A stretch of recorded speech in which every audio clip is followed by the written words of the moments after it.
कपड़े धोने वाली बहू। शादी के पहले से ही विभा को कपड़े धोने का बड़ा शौक था। कभी नल के नीचे तो कभी तालाब के पास। अरे मेरी नीली वाली लुंगी नहीं दिख रही है। विभा की अम्मा, कहाँ रखी है लुंगी? अरे वो तो विभा ने परसों ही धोकर रखी थी आपकी अलमारी में, देखो वहीं होगी। वो ना मैंने आज धो दी, मुझे लगा कि गंदी हो गई होगी। अरे कैसे गंदी हो गई थी? उसे तो मैंने पहना भी नहीं। हे भगवान, इस लड़की के कपड़े धोने की आदत से परेशान हो गया हूँ मैं। जितना तो घर में राशन नहीं आता, उससे कहीं ज्यादा डिटर्जेंट पाउडर का खर्चा है। इसकी शादी करवा दो, शादी जाए अपने घर में ही करे काम, फिर चाहे घर के कपड़े धोने हो या पूरे गांव के। हाँ ठीक बोल रही हो, देखता हूँ मैं कोई लड़का। वो दिन भी आ जाता है जब विभा को देखने लड़के वाले आ जाते हैं। लड़की मुझे अच्छी लगी। होने वाली सास कहती है, बेटी अगर कुछ पूछना है तो पूछ लो।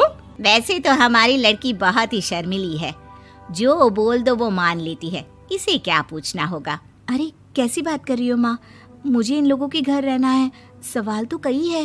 हाँ हाँ बेटा, पूछ लो ना, क्या पूछना है। आप लोगों के घर कपड़े कौन धोता है? सास का मुंह बन जाता है। देखो, अगर तुम ये कहना चाहती हो कि तुम्हें कपड़े धोने नहीं आते तो सुन लो, कपड़े मैं ही धोती हूँ, लेकिन तुम्हारे आ जाने के बाद मैं रुमाल तक नहीं धोऊंगी। अरे चुप रहना भाग्यवान, बहू बेचारी घर आई नहीं, उसे डराना शुरू कर दिया। वो क्या है ना बिटिया, अभी तक तो ये कल्लू की माँ ही धोती थी, लेकिन अब तुम्हारे पापा तो दहेज में वॉशिंग मशीन देंगे ही। तभी विभा की माँ बोल पड़ती है, सवाल भी पूछा तो क्या। वैसे भाई साहब, मशीन की तो फिर भी कपड़े धोने की कैपेसिटी होती है। मतलब जो बिटिया दे रहे हैं ना विभा, इसे कपड़े धोने का बहुत शौक है। ये आप लोगों के क्या, आस पड़ोस गांव मोहल्ले सबके कपड़े धो दे और उफ तक ना करे। बाहर देखा नहीं आपने कितने कपड़े सूख रहे हैं? सब हमारी बिटिया ने ही तो धोए हैं। बस भी करो ना माँ, शर्म आ रही इतनी तारीफ सुनकर। और तो और एक दाग निकाल कर दिखाओ तो मान जाओ। हाँ अच्छा, माफ करना बेटा, मैंने गलत समझा। हमें तो रिश्ता बहुत पसंद है। और ऐसे जुड़ जाता है रिश्ता कपड़े धोने का शौक रखने वाली विभा का। उसकी शादी हो जाती है कोयला फैक्ट्री में काम करने वाले कल्लू के साथ। शादी के बाद अचानक विभा चिल्लाती हुई सास के पास आती है। सासू माँ, अरे सासू माँ कहाँ है आप? ये तो धोखा है, धोखा दिया आप लोगों ने मुझे। इसे ससुर के चक्कर के बारे में पता चल गया। अरे तो उसमें तुझे क्यों धोखा मिला है? अरे नल में पानी नहीं आता, कपड़े कैसे कब धुलेंगे?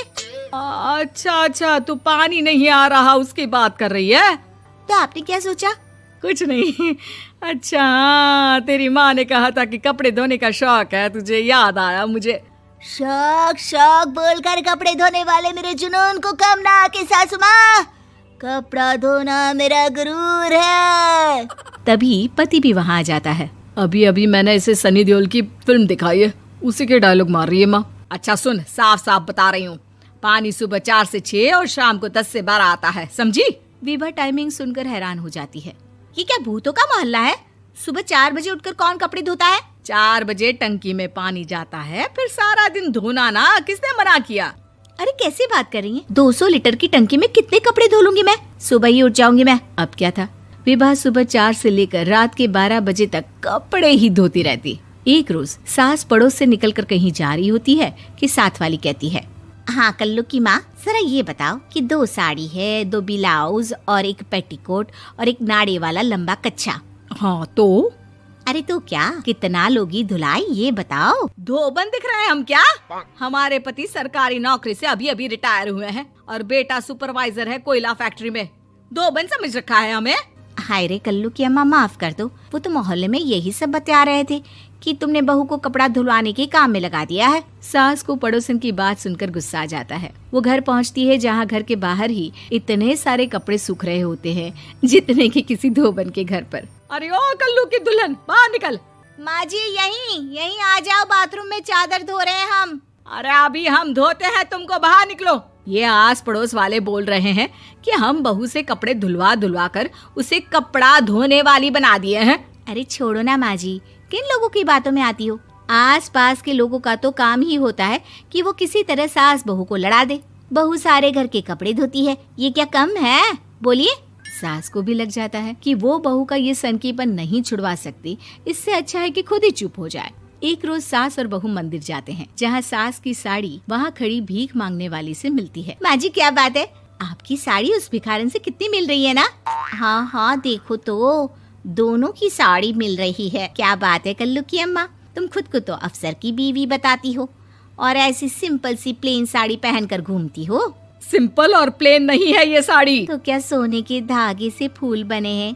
कुछ भी सासू माँ, कुछ भी। हाँ बने थे इस साड़ी में सोने के धागे से फूल। मेरे पति लेकर आए थे मद्रास से स्पेशली मेरे लिए 10,000 की। ताहे भाई साहब इस भिखारन के लिए भी सेम टू सेम साड़ी लेकर आए होंगे 10,000 की।